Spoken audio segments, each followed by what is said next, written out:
Hello and welcome to our YouTube channel exam study 9। Friends, आज हम आपके लिए 20 सितंबर के महत्वपूर्ण करंट अफेयर्स लेकर आए हुए हैं। वीडियो अगर आपको अच्छा लगा तो लाइक करें, चैनल को सब्सक्राइब करें और दोस्तों के साथ शेयर ज़रूर करें, क्योंकि करंट अफेयर आपके आने वाले एग्जाम में महत्वपूर्ण भूमिका निभाएंगे। तो चलिए शुरू करते हैं। आज का पहला प्रश्न है, तीसरे वर्ल्ड फूड इंडिया 2024 का आयोजन कहाँ किया जा रहा है? तो नई दिल्ली में किया जा रहा है, यानी ऑप्शन नंबर सी इसका राइट आंसर हो जाएगा। बात करते हैं विस्तार से। तो देखिए, खाद्य प्रसंस्करण उद्योग मंत्रालय ने 19 से 22 सितंबर तक भारत मंडपम नई दिल्ली में वर्ल्ड फूड इंडिया के तीसरे संस्करण का आयोजन किया जा रहा है। और भारत सरकार ने इस साल 2017 में विश्व खाद्य भारत कार्यक्रम का भी उद्घाटन किया था। चलिए बात करते हैं आज के अगले प्रश्न की। तो हाल ही में शिपिंग मंत्रालय ने किसे अपना ब्रांड एम्बेसडर नियुक्त किया है? तो ये मनु भाकर को किया गया, यानी ऑप्शन नंबर सी इसका राइट आंसर हो जाएगा। देखिए, पेरिस में 2 ओलंपिक पदक जीतने वाली मनु भाकर को बंदरगाह, जहाजरानी और जल मंत्रालय ने अपना ब्रांड एम्बेसडर नियुक्त किया है। और इसके केंद्रीय मंत्री जो हैं सर्बानंद सोनोवाल ने बंदरगाह, जहाजरानी और जलमार्ग मंत्रालय के ब्रांड एम्बेसडर के रूप में नियुक्ति की घोषणा की है। चलिए बात करते हैं आज के अगले प्रश्न की। तो केंद्रीय कैबिनेट ने चंद्रयान 4 मिशन के लिए कितने करोड़ रुपए आवंटित किए हैं? तो 2104.6 करोड़ रुपए आवंटित किए गए हैं, यानी ऑप्शन नंबर 20 का राइट आंसर हो जाएगा। बात करते हैं इसके बारे में विस्तार से। तो देखिए, चंद्रयान 3 जो है ये सफलतापूर्वक लॉन्च के बाद अब चंद्रयान 4 मिशन की तैयारी में है। इसरो और केंद्र सरकार ने हाल ही में चंद्रयान 4 मिशन की मंजूरी भी दे दी है। और मिशन का कुल बजट 2104 करोड़ रुपए है, जिससे अंतरिक्ष का विकास, 2 LVM launch, deep space network समर्थन और विशेष परीक्षण शामिल है। और कैबिनेट ने साथ ही शुक्र ऑर्बिटर मिशन, भारतीय अंतरिक्ष स्टेशन और नेक्स्ट जनरेशन लॉन्च वाहन विकास योजना की स्वीकृति भी दी है। देखिए, भारतीय इसरो जो है 2028 तक भारतीय अंतरिक्ष स्टेशन स्थापित करने की सोच रहा है। और शुक्र मिशन जो है, शुक्र ऑर्बिटर मिशन, ये भी 2028 तक होगा। चलिए बात करते हैं आज के अगले प्रश्न की। तो केंद्र सरकार ने प्राकृतिक आपदाओं से प्रभावित लोगों को राहत और पुनर्वास के लिए कितने करोड़ रुपए आवंटित किए हैं? तो 12,554 करोड़ रुपए आवंटित किए गए हैं, यानी ऑप्शन नंबर 20 का राइट आंसर हो जाएगा। चलिए बात करते हैं इसके बारे में विस्तार से। देखिए, केंद्र सरकार ने विभिन्न प्राकृतिक आपदाओं से प्रभावित लोगों को राहत और पुनर्वास प्रदान करने के लिए अब तक विभिन्न राज्यों को 12,554 करोड़ रुपए मंजूर कर दिए हैं। और देखिए, अग्निशमन सेवाओं के विस्तार और आधुनिकीकरण योजना के तहत केंद्रीय गृह मंत्रालय ने 5 राज्यों को उनकी अग्निशमन सेवाओं के विस्तार और मजबूती में मदद के लिए 890.6 करोड़ रुपए भी मंजूर किए हैं। चलिए बात करते हैं अगले प्रश्न की। तो हाल ही में नारकोटिक्स कंट्रोल ब्यूरो का नया महानिदेशक किसे नियुक्त किया गया है? तो अनुराग गर्ग को किया गया है, यानी ऑप्शन नंबर 20 का राइट आंसर हो जाएगा। देखिए, केंद्र सरकार ने IPS अधिकारी अनुराग गर्ग को नारकोटिक्स कंट्रोल ब्यूरो यानी NCB का नया महानिदेशक नियुक्त किया है। वह हिमाचल प्रदेश कैडर के साल 1993 बैच के भारतीय पुलिस सेवा अधिकारी हैं। और अनुराग गर्ग जो है भारतीय सीमा सुरक्षा BSF के मुख्यालय के अतिरिक्त महानिदेशक के रूप में कार्यरत हैं। बात आज के अगले प्रश्न की। तो किस बैंक ने pension first private fund manager ने AUM में 1 लाख करोड़ रुपए को पार किया है? तो ये HDFC बैंक ने किया है, यानी ऑप्शन नंबर 30 का राइट आंसर हो जाएगा। देखिए, HDFC pension fund management limited ने सितंबर 2024 में प्रबंधन के तहत परिसंपत्तियों में 1 लाख करोड़ रुपए को पार कर लिया है।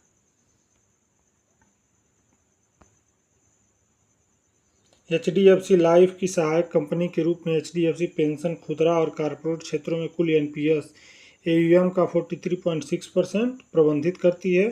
और इसके अलावा 5,000 से अधिक पेंशन एजेंट हैं। कंपनी का AUM केवल 16 महीने में दोगुना हो गया है, जो इससे ग्राहक के आधार पर 34.1% की वृद्धि से प्रेरित है, जो अब 21 लाख से अधिक है।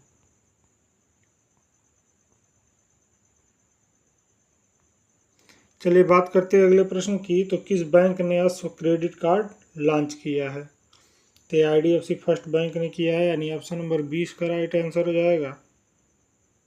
देखिए, IDFC फर्स्ट बैंक ने अश्व क्रेडिट कार्ड लॉन्च किया है और यह जो है प्रीमियम मेटल कार्ड भारतीय विरासत का जश्न मनाता है और आधुनिक जीवन शैली को दर्शाता है।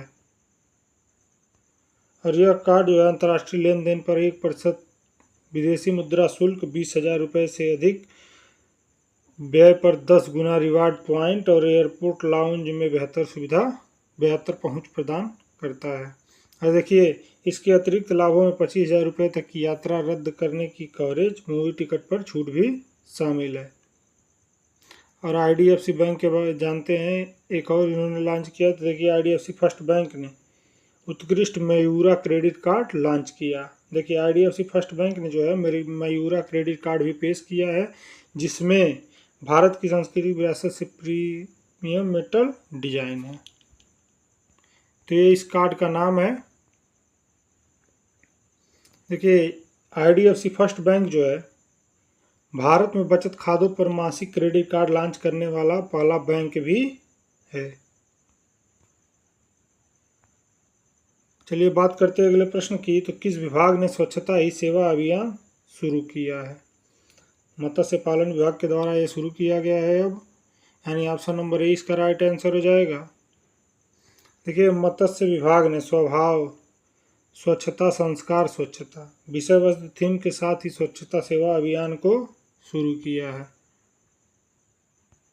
देखिए, जिसमें जो है स्वच्छ भारत मिशन के अंतर्गत इस पहल का उद्देश्य जो है सफाई के प्रति प्रतिबद्धता को बढ़ावा देना और स्वच्छता पखवाड़े के दौरान होने वाली गतिविधियों में सामूहिक सफाई अभियान, एक पेड़ मां के नाम के तहत वृक्षारोपण और विभिन्न प्रतियोगिताएं शामिल होंगी। चलिए बात करते हैं आज के अगले प्रश्न की। तो वल्लूरी अजय बाबू ने राष्ट्रमंडल चैंपियनशिप में कौन सा पदक जीता है? तो इन्होंने स्वर्ण पदक जीता है, यानी ऑप्शन नंबर 20 का राइट आंसर हो जाएगा। बात करते हैं इसके बारे में। देखिए, भारतीय भारोत्तोलक वल्लूरी अजय बाबू ने फिजी के सुआ में राष्ट्रमंडल चैंपियनशिप में पुरुषों की 81 किलोग्राम जूनियर और सीनियर श्रेणियों में स्वर्ण पदक जीतकर उल्लेखनीय उपलब्धि हासिल की है। देखिए, 19 वर्षीय इस खिलाड़ी ने कुल 326 किलोग्राम यानी स्नैच में 147 किलोग्राम और क्लीन एंड जर्क में 179 किलोग्राम उठाकर शीर्ष स्थान हासिल किया। देखिए, उनके प्रदर्शन ने 81 किलोग्राम जूनियर में कुल क्लीन एंड जर्क में नया राष्ट्रमंडल रिकॉर्ड भी स्थापित किए हैं। बात करते हैं आज के अगले प्रश्न की। तो किस बैंक और पैसा बाजार ने पैसा save cashback credit card launch किया है? तो ये यस बैंक ने किया है, यानी ऑप्शन नंबर 30 का राइट आंसर हो जाएगा। बात करते हैं विस्तार से। तो यस बैंक और पैसा बाजार ने सह ब्रांडेड पैसा सेवा क्रेडिट कार्ड पेश किया है, जिसका उद्देश्य ऑनलाइन और ऑफलाइन दोनों तरह से खरीदारी पर लगातार खरीदारी करने वाले को पर्याप्त कैशबैक देना है। देखिए, इसकी मुख्य विशेषता में लोकप्रिय प्लेटफॉर्म से ऑनलाइन खरीदारी पर 3% कैशबैक, मासिक सीमा तक पहुंचने के बाद आगे ऑनलाइन व्यय करने पर 1.5% कैशबैक और ऑफलाइन खरीदारी पर असीमित 1.5% कैशबैक भी शामिल है। बात करते हैं अगले प्रश्न की। तो किस मुक्केबाज को जो है तेलंगाना पुलिस में DSP नियुक्त किया गया है? तो निखत जरीन को किया गया है, यानी ऑप्शन नंबर 30 का राइट आंसर हो जाएगा। बात करते हैं इसके बारे में। देखिए, विश्व मुक्केबाज चैंपियन निखत जरीन तेलंगाना पुलिस में पुलिस उपाधीक्षक यानी विशेष पुलिस के पद पर शामिल हो गई हैं और उन्हें 18 सितंबर 2024 को पुलिस महानिदेशक DGP को अपनी ज्वाइनिंग रिपोर्ट सौंपी। देखिए, वहीं मैरी कॉम, जेनी RL और लैसराम सरिता देवी और लेखा केसी के बाद विश्व चैंपियन जीतने वाली 5वीं भारतीय महिला हैं और यह जो है ये निजामाबाद तेलंगाना की रहने वाली हैं। चलिए बात करते हैं अगले करंट की। तो परसिस्टेंट सिस्टम में सबसे तीव्रता से आईटी ब्रांड के रूप में मान्यता मिली। देखिए परसिस्टेंट सिस्टम को 2024 ब्रांड फाइनेंस इंडिया रिपोर्ट 100 में सबसे तीव्रता से बढ़ने वाला आईटी ब्रांड नामित किया गया है, जिसकी ब्रांड वैल्यू $609 मिलियन है और जो 2020 से 327% की वृद्धि को दर्शाता है। देखिए कंपनी आईटी सेवा में ब्रांडों में 9वें स्थान पर रही और 72.39 आउट ऑफ 100 का ब्रांड स्ट्रेंथ स्कोर हासिल किया। देखिए कंपनी जो है विभिन्न उद्योगों में व्यवसाय को डिजिटल इंजीनियरिंग और एंटरप्राइजेज आधुनिकीकरण प्रदान करती है। चलिए जानते हैं कुछ और करंट अफेयर्स। तो देखिए कैबिनेट ने किसानों की सहायता के लिए पीएम आशा यानी प्रधानमंत्री अन्नदाता आय संरक्षण अभियान योजना को मंजूरी दे दी है और इस योजना के तहत जो है किसानों को हर सुविधा दी जाएगी। देखिए कैबिनेट ने जैव प्रौद्योगिकी उन्नति के लिए बायोराइड योजना को जारी रखने की मंजूरी दे दी है और कैबिनेट ने पीएम जनजातीय आदिवासी न्याय महाअभियान योजना को जारी रखने की भी मंजूरी दे दी है।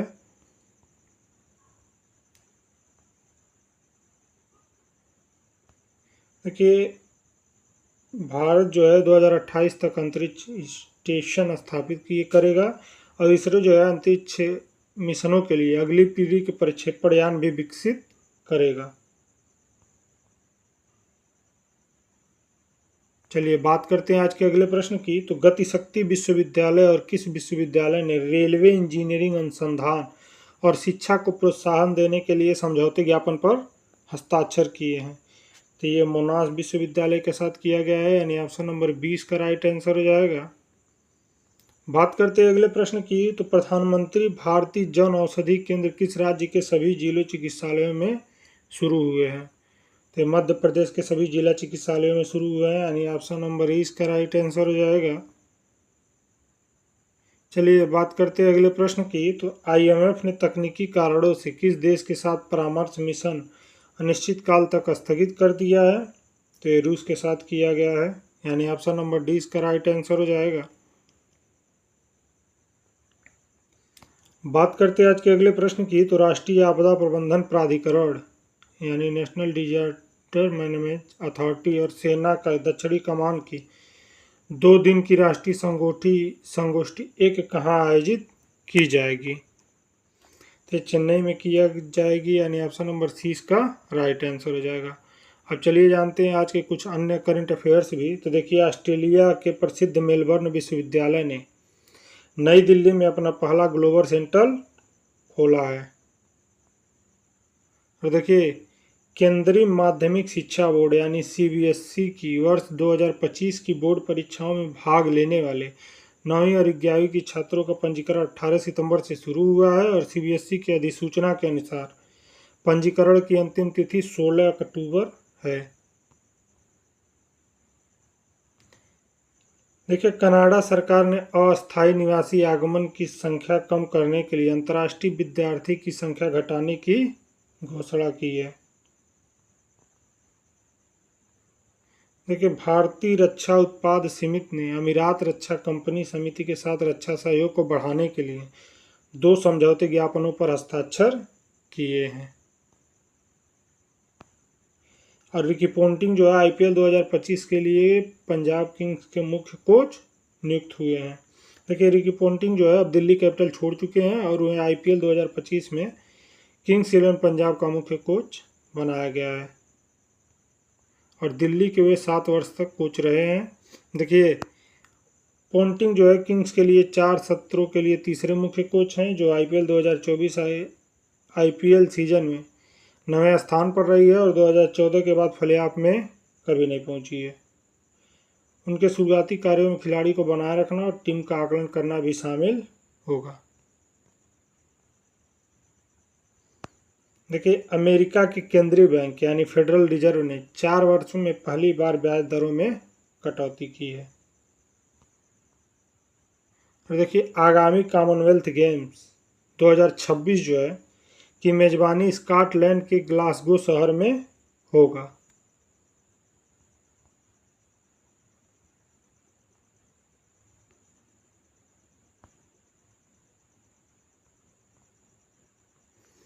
देखिए नेपाल में भव्य समारोह के साथ मनाया गया है संविधान दिवस। 9 वर्ष पहले यानी 19 सितंबर को जनता के 7 दशक लंबे संघर्ष की उपलब्धि के रूप में संविधान सभा द्वारा नेपाल के संघीय लोकतांत्रिक गणराज्य का संविधान लागू किया गया था। देखिए 35 भागों, 308 अनुच्छेदों और 9 अनुसूचियों से युक्त नेपाल के संविधान में संघीय लोकतांत्रिक गणराज्य, समावेशी लोकतंत्र, अनुपातिक समावेशी प्रतिनिधित्व और धर्मनिरपेक्षता को शामिल किया गया है।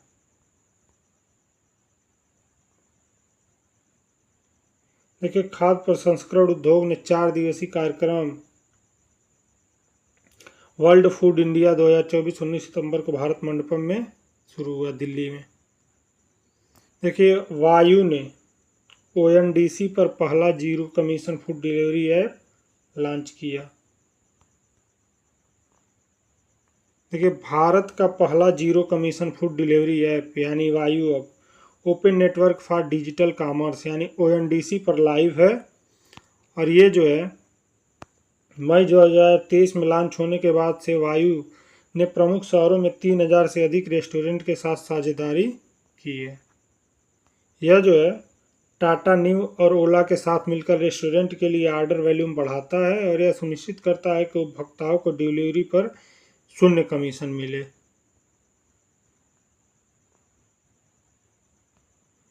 देखिए केंद्रीय इस्पात राज्य मंत्री भूपति राजू श्रीनिवास वर्मा ने 18 सितंबर को इस्पात में हरित क्रांति सतत नवाचार विषय पर 2 दिवसीय सम्मेलन का उद्घाटन किया। ये थीम याद रखेंगे, हरित क्रांति सतत नवाचार। अब देखिए श्रीलंका में 21 सितंबर से होने वाले चुनाव के लिए जो प्रचार जो है थम चुका है। कावेरी हॉस्पिटल ने NABH यानी नाभ डिजिटल स्वास्थ्य मूल्यांकन में प्लेटिनम स्तर जीता है। चलिए बात करते हैं इसके बारे में। तो देखिए कावेरी हॉस्पिटल जो है को डिजिटल हेल्थ केयर सेवाओं के प्रति अपनी प्रतिबद्धता को मान्यता देते हुए नाभ डिजिटल हेल्थ असेसमेंट के लिए प्लेटिनम लेवल से सम्मानित किया गया है। और यह मूल्यांकन जो है अस्पतालों का 180 मापदंड पर मूल्यांकन करता है, जिसमें डिजिटल पहुंच, देखभाल की गुणवत्ता और रोगी डेटा सुरक्षा शामिल है। देखिए कावेरी हॉस्पिटल जो है चेन्नई मुख्य शाखा पर रेटिंग प्राप्त करने वाला चेन्नई का पहला निजी अस्पताल है। बात करते हैं आज के अगले करंट की। तो भारत और रोमानिया के बीच राजनयिक संबंधों की 75वीं वर्षगांठ मनाई गई है और इसमें जो है भारत के विदेश मंत्री एस जयशंकर जी ने और रोमानिया के जो राजनयिक संबंधों के 75 वर्ष पूरा होने को उपलब्ध में स्मारक टिकट जारी किया है, जो रोमानिया के एम्बेसडर हैं उनके साथ मिलकर जारी किया गया है। और यह टिकट जो है 1948 से स्थापित गहरी मित्रता और सहयोग का प्रतीक है, जो दोनों देशों के बीच अस्थायी साझेदार और साझा मूल्यों को दर्शाते हैं। बात करते हैं रोमानिया की, तो दक्षिणी पूर्वी यूरोपीय देश है और इसकी राजधानी बुखारेस्ट है।